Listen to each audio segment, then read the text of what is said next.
जय हिंद दोस्तों, आप लोगों का हमारे इस यूट्यूब चैनल पर स्वागत है। आशा करते हैं आप लोग स्वस्थ होंगे और आप लोगों की तैयारी अच्छे तरीके से चल रही होगी।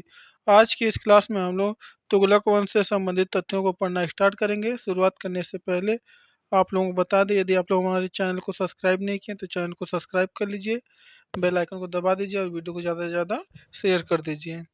तो चलिए शुरुआत करते हैं आज के इस सेशन को। गयासुद्दीन तुगलक ने तुगलक वंश की स्थापना की थी। इसने दिल्ली के निकट तुगलकाबाद नामक नगर की स्थापना की थी। तुगलकाबाद नामक नगर की स्थापना जो है गयासुद्दीन तुगलक ने की थी और तुगलक वंश का संस्थापक भी था। गयासुद्दीन तुगलक पहला ऐसा सुल्तान था जिसने सिंचाई के लिए नहरों का निर्माण कराया था। गयासुद्दीन तुगलक ऐसा पहला सुल्तान था जिसने सिंचाई के लिए नहरों का निर्माण करवाया था। गयासुद्दीन तुगलक ने डाक व्यवस्था को सुदृढ़ बनाया।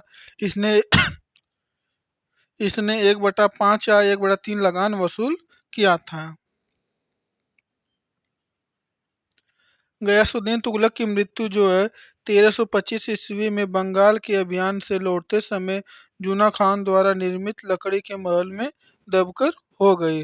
गयासुद्दीन तुगलक की जो मृत्यु है 1325 ईस्वी में बंगाल के अभियान से लौटते समय जूना खान द्वारा निर्मित लकड़ी के महल में दबकर हो गई।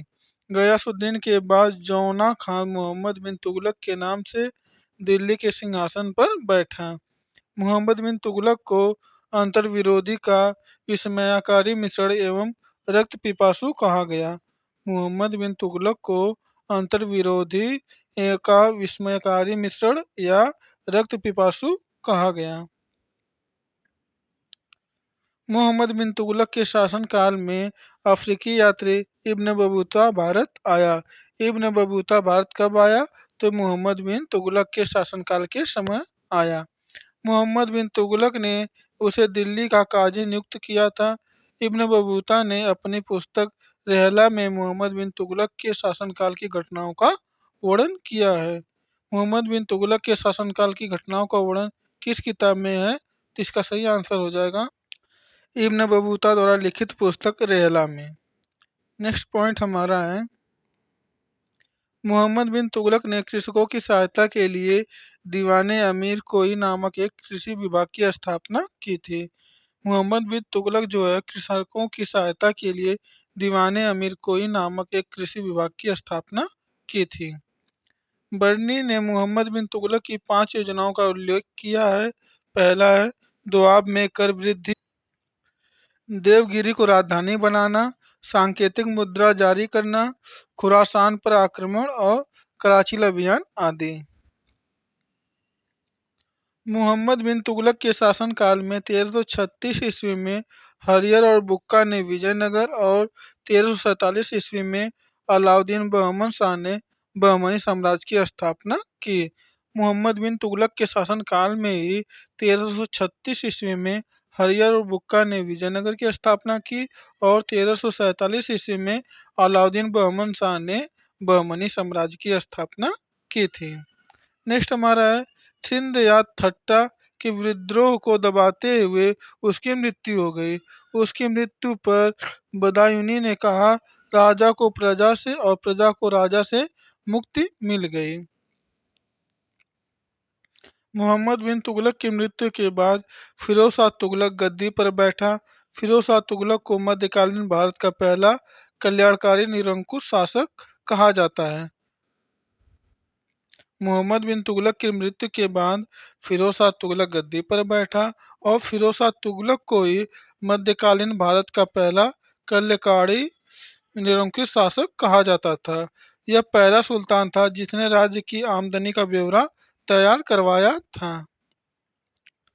अपने दासों के लिए दीवान ए बंदगान नामक नए विभाग की स्थापना की थी।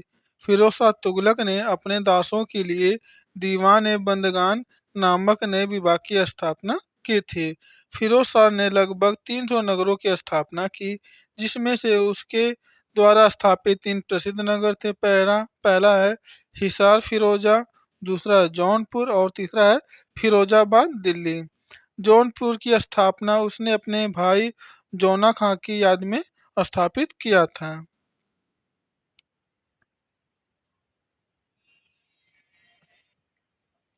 इसने फिरोज शाह तुगलक ने अशोक के स्तंभ अभिलेखों मेरठ व टोपरा दिल्ली में लाकर स्थापित किया। इसने अद्दा व बिख नामक तांबा तथा चांदी के दो सिक्के चलाए। फिरोज शाह ने 24 करों को हटाकर शरीयत द्वारा चलाए गए केवल 4 कर लगाए। पहला जजिया, दूसरा जकात, तीसरा खराज व खुस्म। फिरोज शाह ने ब्राह्मणों पर जजिया कर लगाया। उसने सिंचाई कर हक ए सर्व लगाया जो भूमि की उपज का 10% होता था। उसने फलों के 1200 बाग लगवाए। सर्वप्रथम फिरोज शाह तुगलक ने रोजगार विभाग की स्थापना की। इसने अपनी आत्मकथा फुतूहात फिरोजशाही की रचना की। इसने जियाउद्दीन बर्नी एवं शम्स ए सिराज अफीफ को संरक्षण प्रदान किया। इसने अपनी आत्मकथा फुतूहात फिरोजशाही की रचना की। इसने जियाउद्दीन बर्नी एवं शम्स ए सिराज अफीफ को संरक्षण प्रदान किया। अब हम लोग सैयद वंश को पढ़ना स्टार्ट करते हैं। सैयद वंश की स्थापना जो है खिज्र खां ने की थी। उसने सुल्तान की उपाधि धारण ना करने करके रैयत और आला की उपाधि धारण की। खिज्र खां अपने सिक्कों पर हमेशा तुगलक शासकों का नाम अंकित करवाया। सैयद वंश की स्थापना जो है खिज्र खां ने की थी। उसने सुल्तान की उपाधि धारण ना करके रैयत ए आला की उपाधि धारण की। खिज्र खां ने अपने सिक्कों पर हमेशा तुगलक शासकों का नाम ही अंकित करवाया। खिज्र खां जो है तैमूर के पुत्र एवं उत्तराधिकारी शाहरुख को भारत से निरंतर कर भेजा। वह स्वयं को उसके अधीन मानकर अपने खुतबे पर शाहरुख का नाम रखा। अब हम लोग लोधी वंश के बारे में पढ़ना स्टार्ट करते हैं। बहलोल लोधी ने दिल्ली में प्रथम अफगान वंश की स्थापना की और वह गाजी के नाम से दिल्ली के सिंहासन पर बैठा। वह एक योग्य शासक था जिसने बहलोली नामक सिक्का चलवाया था। नेक्स्ट पॉइंट हमारा है सिकंदर शाह लोधी इस वंश का महत्वपूर्ण शासक था। 1504 ईस्वी में उसने आगरा की स्थापना की।